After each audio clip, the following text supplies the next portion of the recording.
65세에서 75세, 흔히들 이 시기를 황금기라고 부릅니다. 아이들은 이미 제자리를 찾았고 직장에서는 어느 정도 역할을 마무리한 뒤 은퇴라는 새로운 장을 준비하는 때, 많은 분들이 이제야 한숨 돌리겠다, 이제부터는 내 시간을 살아야지 라고 생각합니다.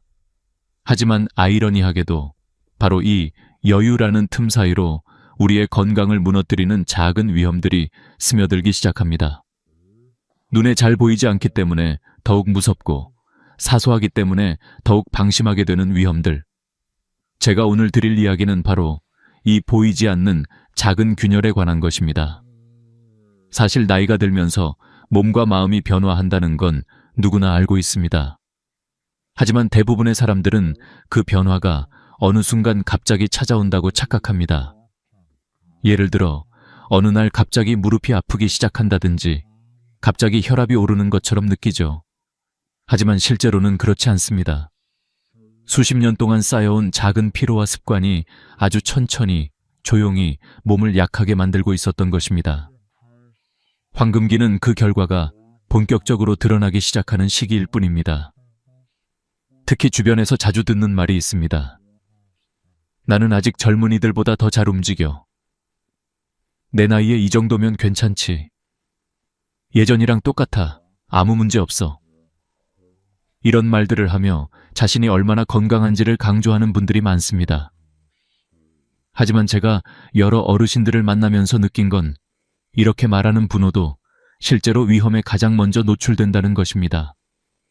왜냐하면 스스로 약해지고 있다는 사실을 인정하지 않는 것, 바로 그 자존심이 위험을 부르는 첫걸음이기 때문입니다. 여기서 조금 무거운 이야기를 해보겠습니다. 통계에 따르면 한국에서 65세 이상 노년층의 입원 사유 1위는 큰 질병이 아닙니다. 바로 작은 부주의에서 시작된 사고입니다. 작은 넘어짐, 작은 충돌, 작은 실수. 하지만 이 작은 사고가 가져오는 결과는 절대 작지 않습니다.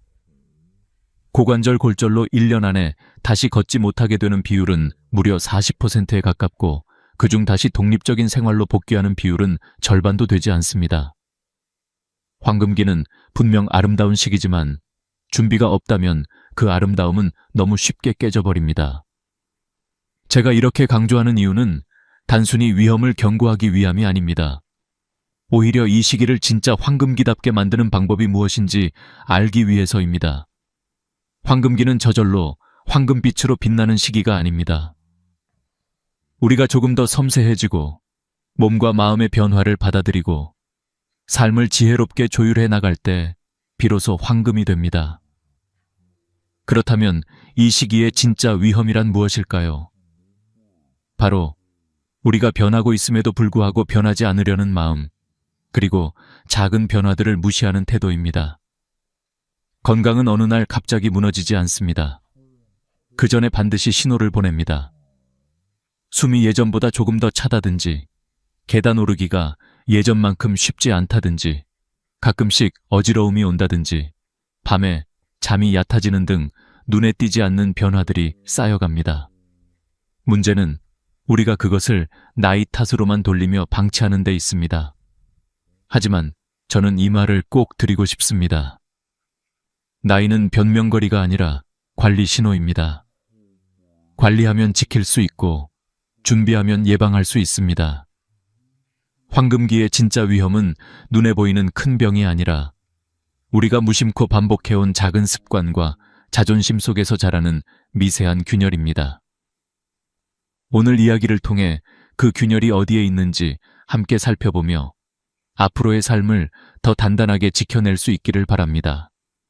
이 시기를 어떻게 보내느냐에 따라 80세 이후의 삶이 완전히 달라집니다.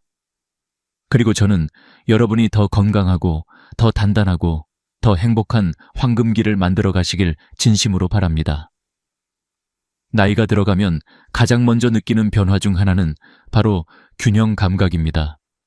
예전에는 눈을 감고도 금방 중심을 잡았던 발걸음이 이제는 조금만 빨리 움직여도 흔들리기도 하고 좁은 공간을 지날 때 스치듯 부딪히는 일도 늘어납니다. 많은 어르신들이 이를 대수롭지 않게 생각하지만 사실 이 작은 변화가 노년기의 삶을 완전히 바꿔놓을 수도 있는 심각한 위험의 시작입니다. 한국의 보건복지부 자료에 따르면 65세 이상 노인의 응급실 방문 원인 1위는 낙상, 즉 넘어짐입니다. 단순히 무릎을 다치는 정도가 아니라 고관절 골절이나 척추 압박 골절처럼 삶의 독립성을 송두리째 흔드는 부상으로 이어지는 경우가 많습니다. 제가 한 어르신에게 들었던 말이 있습니다. 넘어진 건 1초였지만 다시 걷는 데는 1년이 걸렸다. 그만큼 한 번의 실수가 인생의 속도를 크게 늦출 수 있다는 뜻입니다. 특히 노년층에서의 넘어짐은 단순한 사고가 아닙니다. 뼈의 밀도가 60대부터 급격히 낮아지기 때문에 충격을 받으면 쉽게 부러지고 근육량도 줄어들어 회복이 훨씬 더디게 진행됩니다. 실제로 고관절 골절 후 6개월 안에 다시 독립적으로 생활할 수 있는 비율은 50%가 차에 되지 않습니다. 이 때문에 의료계에서는 낙상을 노년기의 조용한 암이라고 부르기도 합니다. 처음에는 별거 아닌 것처럼 보이지만 결과는 결코 사소하지 않기 때문입니다. 문제는 대부분의 넘어짐은 예방할 수 있었다는 사실입니다. 우리가 조금만 더 조심하고 생활 환경을 조금만 더 안전하게 바꿨더라면 일어나지 않았을 사고가 너무 많습니다. 예를 들어 집안에서 가장 위험한 장소는 욕실과 주방입니다. 바닥은 젖기 쉽고 좁은 공간에서 움직이다 보면 미끄러질 가능성이 높습니다. 그런데 많은 분들이 욕실에 미끄럼 방지 매트를 깔거나 샤워실 손잡이를 설치하는 것을 불편하거나 번거롭다는 이유로 미루곤 합니다.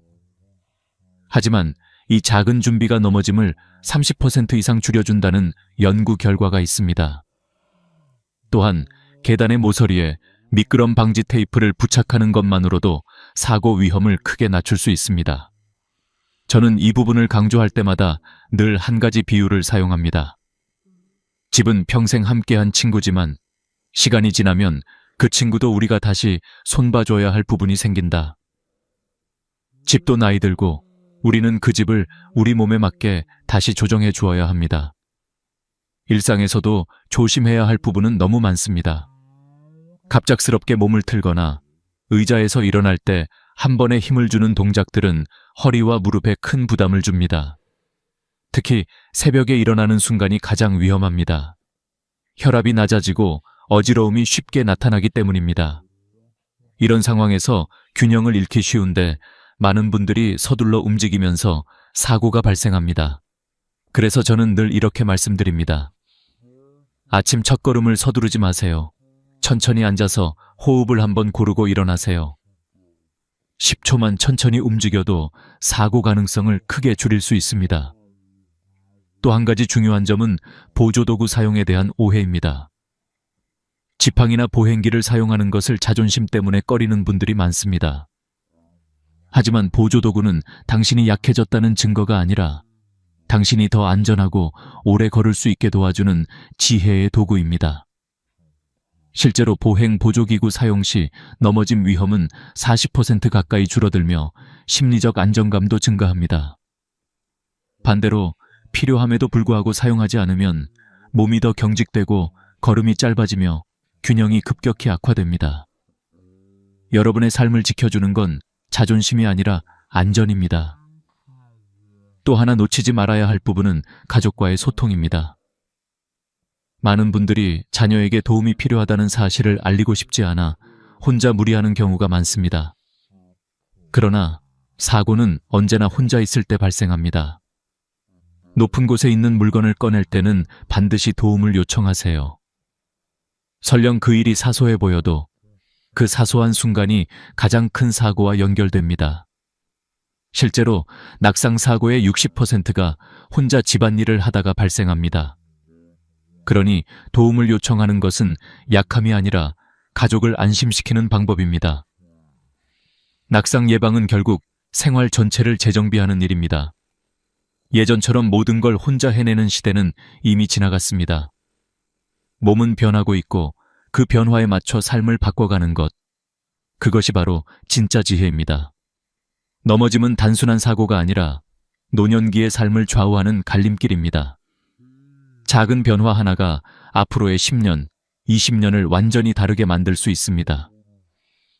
그리고 저는 여러분이 그 시간을 더 안전하고, 더 편안하게, 더 자존감 있게 살아가길 진심으로 바랍니다.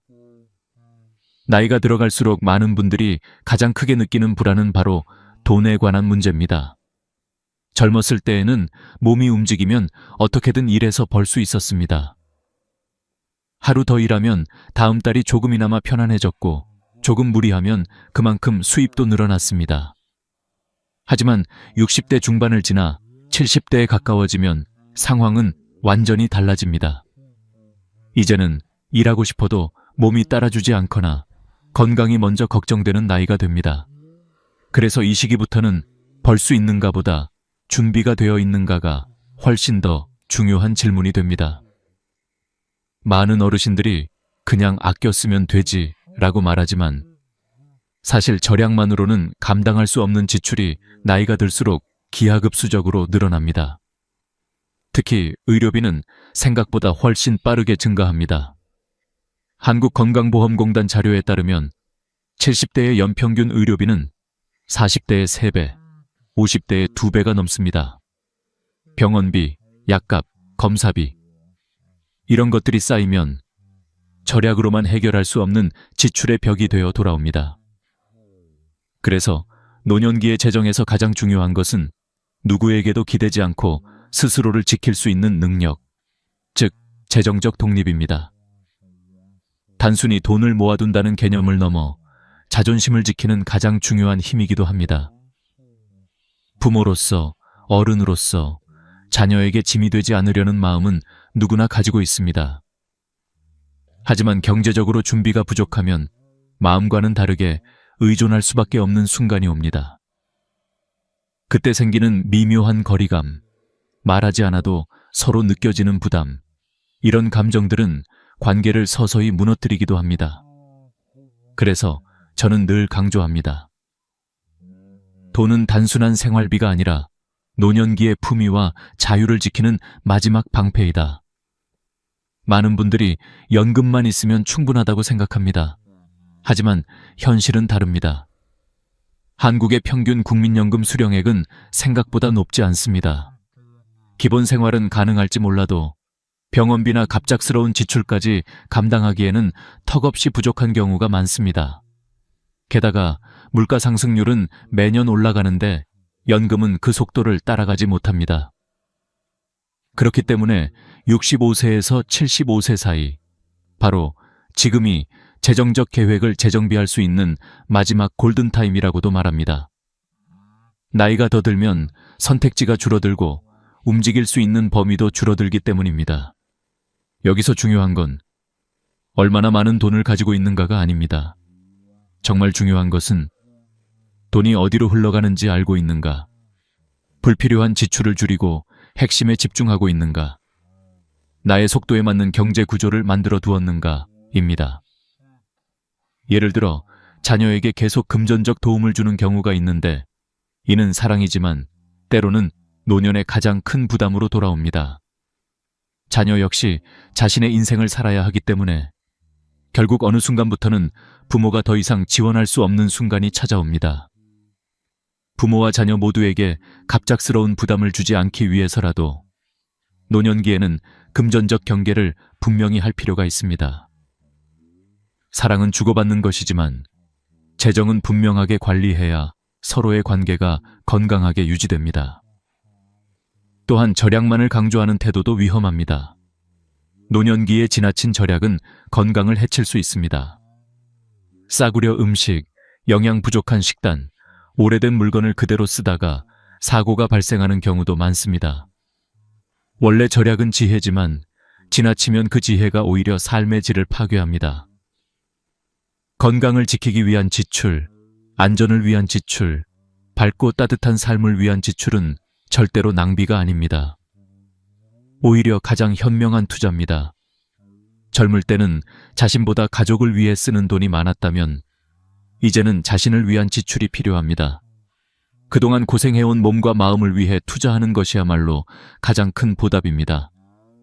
재정 독립을 준비하는 데 있어서 중요한 것은 작은 흐름을 바꾸는 것입니다. 예를 들어 매달 고정 지출을 점검하고 보험이나 필요 없는 구독 서비스를 정리하고 실질적으로 도움이 되는 보장성 보험을 재검토하는 것만으로도 재정적 여유가 생깁니다.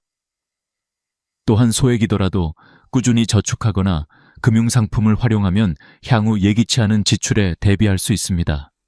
중요한 건 지금 시작하는 것입니다. 완벽할 필요도 큰돈이 필요도 없습니다. 흐름을 바꾸는 것, 버티는 힘을 만드는 것, 그것이 재정 독립의 출발점입니다. 그리고 마지막으로 재정 독립은 단지 돈의 문제가 아니라 마음의 문제입니다. 경제적으로 여유가 생기면 자신감이 생기고, 자신감이 생기면 사회적 관계도 더 편안해지고, 삶의 선택도 자유로워집니다. 반대로 경제적 불안은 몸과 마음 모두를 불안하게 만들고 사람을 점점 더 작고 위축되게 합니다. 노년기의 행복은 얼마나 안정적인가에 달려 있습니다. 여러분의 삶이 흔들리지 않도록 재정은 가장 먼저 다져야 할 기초입니다. 지금부터라도 늦지 않았습니다. 오늘 한 걸음이 내일의 자유를 지킬 것입니다. 60대 후반에 접어들면 사람의 몸은 더 이상 예전처럼 움직이지 않습니다. 하지만 많은 분들이 이 사실을 인정하려 하지 않습니다. 나는 아직도 젊을 때처럼 할 수 있어. 이 정도는 아무것도 아니야 라는 말로 스스로를 다독이지만 그 말 뒤에는 한 가지 공통점이 있습니다. 바로 몸이 보내는 신호를 외면한다는 것입니다. 몸은 절대로 거짓말을 하지 않습니다. 조금만 움직여도 숨이 차는 느낌, 허리가 뻐근한 아침, 밤마다 뒤척이며 찾아오는 불면, 계단을 오를 때 몰래 찾아오는 가벼운 현기증. 이것은 단순한 피곤함이 아니라 몸이 보내는 위험 신호입니다. 우리가 무시하면 무시할수록 그 신호는 더 큰 문제로 돌아옵니다. 젊을 때는 무리한 일을 해도 다음 날이면 금방 회복되었습니다. 하지만 65세 이후의 몸은 회복 속도가 절반 이하로 떨어집니다. 근육량도 매년 1%씩 감소하고 혈관도 탄력을 잃어 조금만 무리해도 혈압이 크게 흔들립니다. 의학적으로 보면 나이가 들수록 밤사이 회복해야 하는 에너지의 양이 급격히 늘어나지만 실제로 몸이 회복할 수 있는 속도는 줄어듭니다. 그래서 60대 중반 이후에는 무리하지 않는 것이 바로 건강을 지키는 전략이 됩니다. 제 경험상 과로로 큰 병을 얻은 분들은 대부분 공통적으로 이렇게 이야기합니다. 그날도 그냥 버티면 되는 줄 알았어. 그동안 그래 왔으니까. 하지만 몸은 어느 날 갑자기 무너지는 것이 아니라 계속된 경고를 견딜 만큼 견디다가 한순간에 한계점을 넘는 것입니다. 여기서 현실적인 예를 하나 들어보겠습니다. 서울의 한 병원에서 발표한 자료에 따르면 65세 이상 환자 중 심근경색으로 응급실에 온 환자의 40%가 사고 전 2주 동안 과로를 경험했다고 답했습니다. 즉, 과로는 단순한 피로가 아니라 생명을 위협하는 요인이 됩니다. 또 다른 조사에서는 60대 후반의 노년층이 하루 6시간 이상 서서 일하거나 무거운 물건을 자주 들 경우 허리 디스크나 척추 협착증 발병률이 3배 이상 증가한다고 보고했습니다. 노년기의 몸은 이미 수십 년간의 사용으로 지쳐있고 단단해 보이지만 안쪽은 약해져 있습니다. 나무도 수령이 높아지면 조금의 바람에도 쉽게 부러지듯 우리의 몸도 겉으로 보이는 것보다 훨씬 섬세하고 조심스럽게 다뤄야 합니다. 그렇다면 왜 많은 분들이 몸이 보내는 신호를 무시할까요? 그 이유는 단순합니다. 평생 해오던 방식을 바꾸는 것이 쉽지 않기 때문입니다. 젊었을 때는 가족을 위해, 직장을 위해, 공동체를 위해 몸을 사리지 않고 일을 했습니다. 몸이 아파도 참고 피곤해도 견디고 힘들어도 버티는 것이 당연한 시대를 살았습니다. 하지만 그때의 몸과 지금의 몸은 다릅니다. 과거의 방식으로 현재를 살려 하면 몸은 반발할 수밖에 없습니다. 그러므로 노년기는 몸이 원하는 속도로 살아가는 법을 배우는 시기입니다. 이 시기의 지혜는 참아내는 힘이 아니라 휴식하는 기술에 있습니다. 휴식은 절대 게으름이 아닙니다. 오히려 휴식은 건강을 유지하고 삶의 질을 높이는 가장 중요한 요소입니다. 의사들은 말합니다.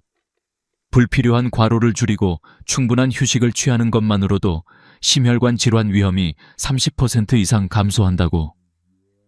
실제로 많은 어르신들이 자신도 모르게 과로를 반복합니다.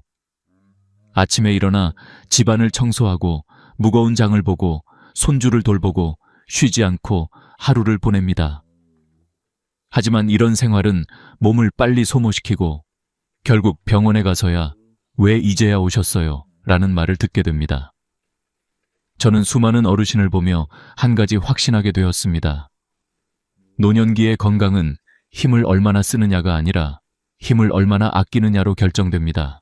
또 하나 중요한 사실은 몸이 보내는 신호는 절대 우연이 아니라는 것입니다.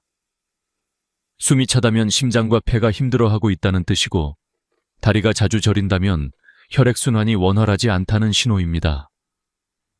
잠이 잘 오지 않는다면 몸이 과로로 긴장 상태라는 의미입니다. 이런 신호들을 무시한 채 과로를 반복하는 것은 자신의 몸을 적으로 만드는 것과 같습니다. 노년기의 가장 중요한 일은 몸과 대화하는 것입니다. 몸이 힘들다고 말할 때 멈춰서는 용기, 낮잠이 필요하다고 느낄 때 잠시 눈을 붙이는 여유, 무거운 물건을 들지 않겠다는 결심, 이런 작은 선택들이 병을 막고 긴 세월을 지켜냅니다. 노년기의 삶에서 가장 소중한 건 속도가 아니라 지속력입니다. 얼마나 빨리 움직이느냐가 아니라 얼마나 오래 건강하게 움직일 수 있느냐가 중요합니다. 과로는 몸을 빠르게 소진시키고 삶을 짧게 만들지만 휴식은 몸을 다시 회복시키고 삶을 연장해 줍니다. 여러분은 이미 평생 열심히 살아오셨습니다. 이제는 몸이 요구하는 속도를 존중해주는 지혜가 필요합니다. 몸이 보내는 신호를 듣고 과로의 대가를 미리 막는 것. 이것이야말로 남은 황금기를 더 길고 더 빛나게 만드는 진짜 비결입니다. 나이가 들어갈수록 인간관계는 단순해지는 것처럼 보이지만 사실은 더 민감하고 더 깊어집니다. 젊을 때는 바쁘다는 이유로 혹은 일이 많다는 핑계로 갈등이 지나가기도 하고 외로움이 느껴져도 금세 잊힌 채 하루가 흘러갔습니다. 하지만 60대 후반, 70대에 가까워지면 마음을 지탱해주던 많은 것들이 하나둘씩 사라지기 시작합니다. 직장은 더 이상 우리의 일상을 채우지 않고 자녀들은 각자의 삶으로 멀어지고 주변 친구들도 건강 문제로 자주 만나기 어려워집니다. 이렇게 삶이 조용해지는 만큼 내면의 감정들은 더 크게 울립니다. 이 시기부터는 관계, 외로움, 그리고 재혼이라는 민감한 문제들이 자연스럽게 떠오르게 됩니다. 우선 배우자와의 관계는 노년기의 가장 중요한 심리적 기반입니다. 젊을 때는 서로의 삶이 바쁘고 아이 양육이나 생계 문제에 치여 깊은 대화를 하지 못하는 경우가 많았습니다.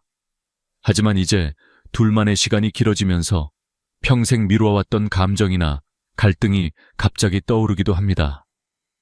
사소한 말 한마디, 작은 오해, 생활 속 작은 차이가 생각보다 크게 다가옵니다.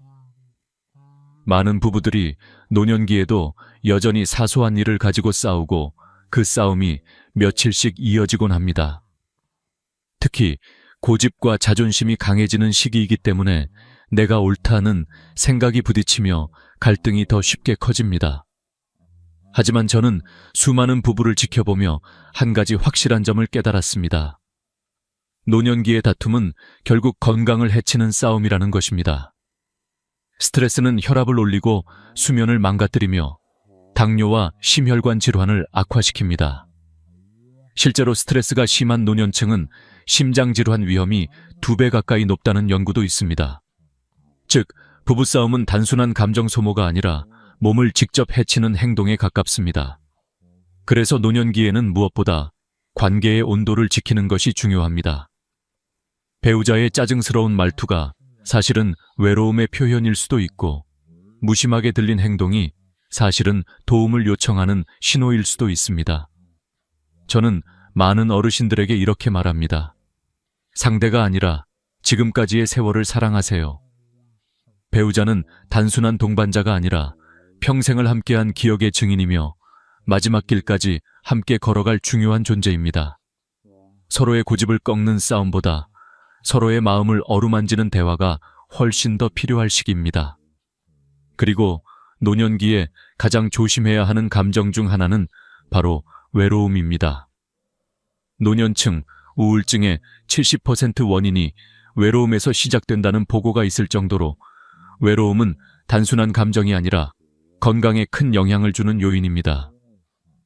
외로움은 혈압을 올리고 수면을 불안하게 만들며 심지어 치매 위험도 높아지는 것으로 알려져 있습니다. 그래서 많은 분들이 외로움을 해소하기 위해 재혼을 고민합니다. TV나 주변 사람들의 이야기를 듣다 보면 새로운 만남이 새로운 행복을 가져다 줄 것처럼 느껴지기도 합니다. 실제로 재혼이 행복한 결과를 가져온 사례도 분명 존재합니다. 하지만 이 문제는 절대 가볍게 선택해서는 안 되는 문제입니다. 왜냐하면 재혼은 단순히 두 사람의 결합이 아니라 가족 간의 관계, 재산 문제, 생활 습관의 차이 등 수많은 요소가 얽혀 있는 복잡한 결정이기 때문입니다. 특히 노년기의 재혼은 많은 오해를 낳기 쉽습니다. 서로의 생활 방식이 이미 굳어져 있기 때문에 작은 차이도 크게 느껴지고 자녀의 반대나 유산 분쟁 문제로 갈등이 생기기도 합니다. 어떤 분은 외로움을 이기지 못해 빠르게 재혼을 선택했다가 몇 달 만에 큰 스트레스와 갈등 속에서 다시 혼자가 되어버리기도 합니다. 외로움을 피하려고 선택한 길이 오히려 더 큰 외로움을 만들어버리는 것입니다. 저는 이렇게 말씀드립니다. 외로움 때문에 재혼을 서두르지 마세요.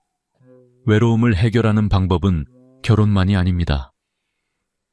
노년기에는 친구 관계를 넓히거나 취미 활동을 시작하거나 동네 모임이나 봉사활동을 통해 새로운 인간관계를 형성하는 것이 훨씬 건강한 해결책이 될 수 있습니다. 외로움을 채우는 가장 좋은 방법은 누군가에게 의지하는 것이 아니라 삶을 풍요롭게 하는 관계의 선택지를 넓히는 것입니다. 재혼을 고려한다면 절대 서두르지 말고 충분히 시간을 들여 상대를 알아가야 합니다. 서로의 건강, 경제 상황, 생활 방식, 자녀 관계 등 현실적인 부분을 솔직하게 나누는 과정이 필요합니다. 감정만으로 결정하는 재혼은 대부분 후회로 이어집니다. 하지만 서로를 진심으로 이해하고 존중하며 고립된 삶에서 벗어나 함께 삶을 나누고자 하는 마음이 깊다면 그것은 분명히 아름다운 선택이 될 수 있습니다. 노년기의 관계는 젊을 때보다 훨씬 섬세합니다. 상처는 더 깊게 다가오고 위로는 더 따뜻하게 느껴집니다. 그래서 이 시기의 인간관계는 단순한 감정보다 배려와 지혜가 필요합니다. 살아온 세월만큼의 고집을 내려놓고 상대의 마음을 있는 그대로 바라보는 것, 그리고 외로움을 피하기 위해서가 아니라 더 풍요로운 삶을 위해 관계를 선택하는 것. 이것이 노년기의 관계가 가져다주는 진짜 의미입니다. 외로움은 우리를 약하게 만들지만 진심 어린 관계는 우리를 다시 강하게 만듭니다. 여러분의 남은 시간이 더 따뜻하고 더 평안하기를 바랍니다.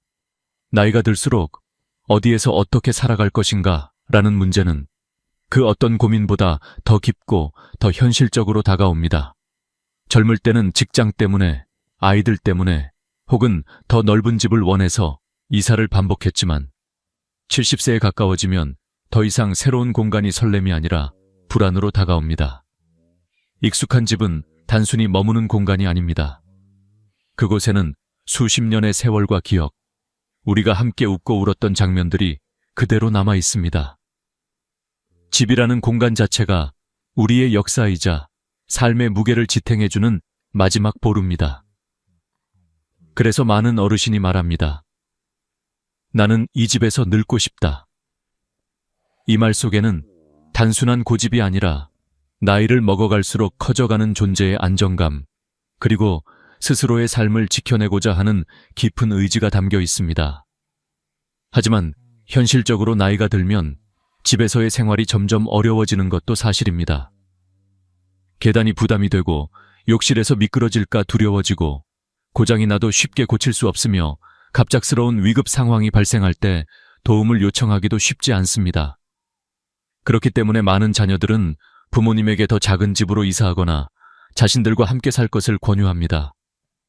물론 그 마음은 깊은 사랑과 걱정에서 비롯된 것입니다. 하지만 그 선택이 언제나 좋은 해결책이 되는 것은 아닙니다. 왜냐하면 집을 떠난다는 것은 단순히 공간의 이동이 아니라 삶의 일부를 내려놓는 일이기 때문입니다. 새로운 환경은 불편하고 낯설고 때로는 외로움을 더 크게 만들기도 합니다. 실제로 많은 노년층이 이사를 한 후 우울감이 증가했다는 연구 결과도 있습니다. 익숙함은 우리에게 안정감을 주고 안정감은 몸과 마음의 건강에 직접적인 영향을 미칩니다. 그래서 저는 항상 이렇게 말합니다. 가능하다면 집을 지키세요. 단, 집을 현재의 몸에 맞게 새롭게 조정해야 합니다. 손잡이를 설치하고 미끄럼 방지 장치를 붙이고 복잡한 구조의 가구를 정리하는 것만으로도 집은 더 안전하고 편안한 공간으로 바뀝니다. 혼자 사는 어르신이라면 비상벨, 문턱 제거, 스마트 조명 같은 작은 변화가 큰 사고를 예방할 수 있습니다. 나이가 든다는 것은 집을 떠나야 한다는 의미가 아니라 집을 다시 지금의 나에게 맞게 만드는 과정일 뿐입니다. 집은 도망쳐야 하는 곳이 아니라 우리가 다시 품어야 할 공간입니다. 그러나 어떤 경우에는 요양원이나 실버타운이 필요할 때도 있습니다. 걷기가 힘들어지고 일상생활이 어려워지거나 의료적 관리가 필요한 상황이라면 전문적인 도움을 받는 것이 더 안전할 수 있습니다. 문제는 많은 분들이 이 결정을 실패나 포기로 받아들인다는 것입니다. 하지만 요양원 입소는 결코 패배가 아닙니다. 그것은 상황이 요구하는 하나의 선택일 뿐입니다. 다만 이 선택은 반드시 신중해야 합니다. 한국에서 많은 노년층이 요양원에 들어간 후 가장 크게 느끼는 감정은 편안함이 아니라 고립감입니다. 편의와 안전을 위해 만들어진 시설이지만 낯선 환경과 규칙, 익숙하지 않은 사람들 속에서 정서적인 외로움이 깊어지는 경우가 많습니다. 나이가 들수록 정서적 안정은 신체적 건강만큼 중요합니다. 감정이 약해지면 몸도 약해지고 몸이 약해지면 다시 마음도 무너집니다. 그래서 저는 늘 강조합니다. 요양원을 선택하기 전에 반드시 집에서 버틸 방법을 먼저 찾아라. 방문 간호 서비스, 돌봄 서비스, 지역복지센터 프로그램, 응급 호출 시스템 등 다양한 지원을 활용하면 집에서도 안전하게 생활할 수 있는 경우가 많습니다. 혼자만의 힘으로 버티는 것이 아니라 도움을 받으며 집을 지키는 것이 오히려 더 지혜로운 결정일 수 있습니다. 중요한 건 혼자 있는 것이 아니라 혼자 있어도 안전한 것입니다. 삶의 마지막 공간을 선택하는 문제는 단순히 보금자리를 정하는 것이 아니라 내가 누구로 남고 싶은가를 결정하는 문제에 가깝습니다. 나의 존엄, 나의 독립성, 나의 감정, 나의 기억. 그 모든 것을 지켜주는 공간이 어디인지 스스로 선택해야 합니다. 자녀의 의견이나 주변의 조언은 참고가 될 수 있지만 최종 결정은 반드시 본인의 마음에서 나와야 합니다. 이것이야말로 노년기의 자기 결정권이며 마지막으로 우리 자신에게 해줄 수 있는 존중입니다. 결국 중요한 것은 어떤 공간에 있든 우리가 우리의 삶을 주체적으로 선택하는 것입니다. 집에 머무르든 요양원을 선택하든 그 결정이 두려움에서 나온 것이 아니라 나를 위한 사랑에서 나온 것이어야 합니다. 노년기는 새로운 시작이 아니라 지금까지 살아온 삶을 가장 온전히 표현하는 시간입니다. 여러분이 어디에 머물든 그 공간이 따뜻하고 안전하며 여러분의 마음을 지켜주는 곳이길 바랍니다. 오늘까지 6부에 걸쳐 이야기한 모든 내용은 한 가지 진실로 이어집니다. 노년기의 삶은 스스로 선택할 수 있을 때 가장 아름답다는 것입니다. 넘어짐을 예방하는 작은 습관, 과로를 멈추는 지혜, 재정적 독립을 지키는 용기, 관계를 어루만지는 따뜻함, 집을 지키는 결심, 이 모든 것이 여러분의 마지막 황금기를 더 빛나게 할 것입니다. 작은 변화 하나가 남은 20년의 삶을 완전히 바꿀 수 있습니다. 여러분은 그럴 만한 가치가 충분히 있습니다. 영상이 도움이 되셨다면 구독과 좋아요를 눌러주시고 앞으로도 여러분의 삶을 더 따뜻하게 비춰줄 이야기를 계속 전해드리겠습니다. 여러분의 건강과 행복을 진심으로 응원합니다. 다음 영상에서 다시 찾아뵙겠습니다.